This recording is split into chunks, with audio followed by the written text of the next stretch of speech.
আপনি রক্তের সাথে বেইমানি করে আপনি 54 প্রয়োগ করে আবার সে কি করতেছেন, দাড়ি টুপি আলাদাই ধরতেছেন। আমার মাদ্রাসা ছাত্ররা কি ভুলে গেছেন যাত্রা বাড়িতে কিভাবে রক্ত দিয়েছে? এই রক্তের উপর বেইমানি করতে আপনার লজ্জা লাগে না? লজ্জা লাগে না? আপনি ডেইলি স্টার এবং ইয়া ভাঙাটা অন্যায় হয় তা বিচার করেন, কোনো সমস্যা নেই। তার আগে যে হাদিস 7 দিন আগে গুলি লাগলো, 7 দিনেও ধরতে পারেন না, পুলিশ কি স্টেটমেন্ট দিচ্ছে, কোথায় আছে না আছে জানি না। আপনি 54-এ আপনি কিভাবে মানুষকে ধরতেছেন? আপনি তো কথা দিলেন, এই আইন উপদেষ্টাকে বলতেছি আপনি 54-এ ধরতে পারেন, তাহলে আপনার X5 কে ধরেন না কেন?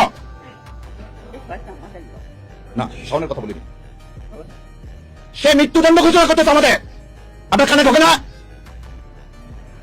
বেইমান কোথাকার! আপনি রক্তের সাথে বেইমানি করে আপনি 54 প্রয়োগ করে আবার সে কি করতেছেন, দাড়ি টুপি আলাদাই ধরতেছেন। আমার মাদ্রাসা ছাত্ররা কি ভুলে গেছেন যাত্রা বাড়িতে কিভাবে রক্ত দিয়েছে? এই রক্তের উপর বেইমানি করতে আপনার লজ্জা লাগে না? লজ্জা লাগে না আপনার? এবার আসেন, ধরে নিলাম তর্কের খাতিরে যে বাংলা এডিশনের প্রতিষ্ঠাতাকে ইলিয়াস, ধরে নিলাম তিনি প্রোভোকেট করছেন, তিনি করার জন্য এই বিল্ডিং ভেঙে দিয়েছে, খুব ভালো কথা। তার জন্য ইলিয়াস ভাই কি করছেন, পার্সোনাল ফেসবুক বন্ধ করে দিয়েছেন। ইলিয়াস ভাই বিরুদ্ধে আপনি দেন বাংলা এডিশন ইলিয়াস কি পরিচালনা করে, সেটা বাংলা এডিশন বন্ধ করবেন? তাহলে এবারে বলেন আপনি যে চ্যানেল 24 এর মালিক এই হামিম গ্রুপের, সে বললো প্রথমত হাসিনাকে চায়, দ্বিতীয়ত হাসিনাকে চায়, শেষ পর্যন্ত হাসিনাকে চায়, তখন খানের মধ্যে জানিয়ে কথাগুলো বাট পার গুলো জাতির সাথে বেইমানি করেন। মতা দেখতে আসছেন না, আর কত রক্ত চান? লজ্জা লাগে না নিজের সন্তানদের এইভাবে বিলীন করে দিতে, দেশের সার্বভৌমত্ব বিলীন করে দিতে? তার যখন যমুনা টিভিতে আমি প্রতিবাদ করলাম তখন খুব গায়ে লেগে গেল না, ফসকে লেগে গেল না? যমুনা টিভির মালিককে এখন এত কিছু করতে পারেন 54, জাতীয় পার্টিকে নিষিদ্ধ করতে পারেন না? যে জাতীয় পার্টি গত 3 বার এই আওয়ামী লীগ এই ভারতীয় আধিপত্যবাদকে সমর্থন করছে, কিভাবে দেখেন? তার চেয়ারম্যান ইন্ডিয়া থেকে বলে কি ইন্ডিয়ার অনুমতি ছাড়া আমি কিছু বলতে পারবো না। ভুলে গেছেন আপনারা? এই হচ্ছে স্বাধীন নাগরিক, এই হচ্ছে স্বাধীন দেশ। আজকে বাংলাদেশের হাই কমিশন শিলিগুড়িতে আক্রান্ত, কলকাতায় আক্রান্ত, দিল্লিতে আক্রান্ত, বোম্বেতে আক্রান্ত। কোথায় আপনার সাংবাদিকরা তো এই আক্রান্তের বিরুদ্ধে সম্মেলন ডাকতেছেন না? আজ আমার দেশ, আমার সার্বভৌমত্ব আক্রান্ত কার দ্বারা? ইন্ডিয়ার দ্বারা। আর কত মিথ্যাচার! একটা শোনেন, জ্ঞান পাপী কাকে বলা হয়? যে জেনে শুনে মিথ্যা কথা বলে, যে জেনে শুনে মিথ্যা কথা বলে। মাহফুজ ইনাম সাহেব বলেন 53 বছরের কোনো প্রতিষ্ঠানে আগুন দেওয়া হয়, তাহলে উনি অন্ধ নাহলে ওনার চশমা ছিল না, যদি 9 দিগন্তে আগুন দিচ্ছে 12 বছর আগে। তাহলে মিথ্যাচার, তার রক্তের মধ্যে মিথ্যাচার। মুনাফেক সে আমাকে মুনাফেক বলতে, এটা তো আপনাকে অ্যাডমিটেড প্রমাণ দেখালাম। হঠাৎ করে আপনাদের এত মাথা ব্যথা হলো কেন? জামাত ইসলাম ক্ষমতা আসবে, ক্যাবিনেট ক্ষমতা যাওয়ার মালিক হচ্ছে আল্লাহ, আপনারা ক্ষমতা বলতেছেন বিএনপি চলে আসছে। গতকালকেও দেখি এই ওর নাম ছিল আমেরিকা থেকে বসে থেকে ঠিকানা উনি বলে দিলেন বিএনপি আসছে ক্ষমতা, তাহলে এখন জামাতের কি হবে? আরে ভাই, বিএনপি যদি ক্ষমতা আসে তাহলে ভোট করার দরকার কি? দিয়ে দেন না, দিয়ে তো দিছেন, 1.5 বছরে তো দিছেন, 1.5 বছরে তো দিয়ে দিলেন। আর জাতির সাথে তামাশা করেন না, বলতেছি আপনাদেরকে বারবার, শেষ রক্তবিন্দু থাকা পর্যন্ত এই ভারতীয় আধিপত্যবাদের বিরুদ্ধে যুদ্ধ করে যাবে ইনশাল্লাহ।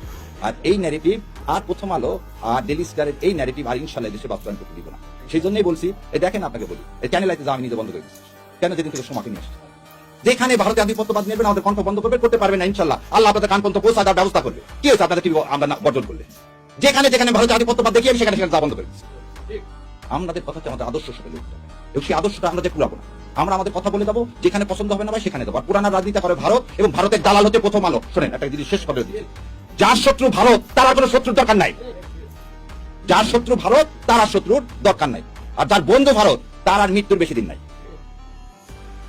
তাই জানি আমার বিএনপির ভাইরা এই আনন্দবাজার পত্রিকার তারা বিবৃতি দিয়ে জানাবেন। যদি বিবৃতি দিয়ে না জানান, আপনাদের মাধ্যমে জাতির কাছে বলে যাচ্ছি, বিএনপি তার মৃত্যুর সন্নিকটে। যদি ওই তথ্য সত্য হয়, আপনি ভারতের কাছে দস্তখত দিয়ে যদি দেশে আসেন, তাহলে আপনার মৃত্যুর সন্নিকটে। আপনার বাবার রক্তের সাথে তাহলে আপনি বেইমানি করতেছেন, আপনার মায়ের রক্তের সাথে আপনি বেইমানি করতেছেন। আপনার বাবা তালপট্টি দিয়ে দেয়নি বলে শেখ হাসিনাকে এখানে ঢুকানোর 17 দিনের মাথায় আপনার বাবাকে হত্যা করা হয়েছে। আপনার বাবা পানি চুক্তির আন্ডারে ফারাক্কাকে বলছিল উড়িয়ে দিবে। আপনার মা পানির দাবিতে ইউএন পর্যন্ত গেছিল, সেদিন আপনার মাকে কিন্তু ক্ষমতা থেকে কিভাবে চলে গেছে। আর আমার ধারণা আপনার মাদার ব্যথা এখনো জানি। যদি মাদার ব্যথা এখন অনুভব করে থাকেন, বিশ্বাস করেন না ইন্ডিয়াকে, বিশ্বাস করছেন তো মরছেন। আর এই দেশের মানুষ ভারতীয় আধিপত্যবাদ জীবনেও মেনে নিবে না। দয়া করে আল্লাহর ওয়াস্তে এদেশে মানুষের সাথে কেউ বেইমানি করেন না, এতগুলো সন্তানের সাথে বেইমানি করেন না। আর ডেইলি স্টাররা যখন আপনার প্রশংসা করবে তখন বুঝবেন আপনি ভুল পথে আছেন। ইন্ডিয়া এবং ডেইলি স্টার যখন আপনার প্রশংসা করবেন তখন বুঝবেন আপনি ভুল পথে আছেন। সেদিন বিএনপির ভাইদেরকে আমি বলে দিচ্ছি আপনারা ভুল পথে আছেন, কারণ আপনারা ওখানে ডেইলি স্টার এবং প্রথম আলোতে খুব বলছে আপনারা ক্ষমতা আসতেছে, শত্রুকে চাই। আর আমার বেশি কথা মানায় না, আমার শ্রদ্ধেয় শিক্ষক এখানে উপস্থিত আছেন, তো আপনারা আমাদের জন্য দোয়া করবেন। আর অন্তরস্থল থেকে সাংবাদিক ভাই আপনাদেরও দায়িত্ব আছে, দয়া করে এই মিথ্যাগুলোকে আপনারাও বলেন যে একটা লোক একটা বিল্ডিং আগুন লাগলো, সে ঢুকলো কিভাবে, বেরোলো কিভাবে, আর সে কিভাবে বলে যে সাংবাদিক পুড়িয়ে মেরে ফেলে দেওয়ার ষড়যন্ত্র হয়েছে। কোনো তাকে আগুন লাগে কি হবে? কাউকে তো ঢুকতে দেওয়া হবে না, ভিতরে যারা আছে তাদেরকে বের করে আনা হবে। উনি কি ডাক্তার? উনি কি ফার্স্ট এইডার? না উনি ফায়ার ব্রিগেডে জয়েন করছে? তো এর থেকেই বোঝা যায় এটা কত পরিকল্পিত, কত সুপরিকল্পিত। এর জন্য ধিক্কার জানাই। আর সর্বশেষে বাংলা এডিশন যদি বন্ধ করেন, আর যদি আপনি চ্যানেল 24, চ্যানেল আই, এই যমুনা, এগুলোর লাইসেন্স যদি বন্ধ না করেন, প্রথম আলো আর ডেইলি স্টারের যদি আপনি লাইসেন্স বন্ধ না করেন, তাহলে দয়া করে এই ভণ্ডামো বাদ দেন। গদিতে যেমন আমরা বসাতে জানি, ধাক্কা দিয়ে ফেলাতেও জানি। তো ইনশাল্লাহ আল্লাহ আমাদের তৌফিক দেখ সৎ কথা বলার এবং সৎ পথে চলার। আমিন। আসসালামু আলাইকুম।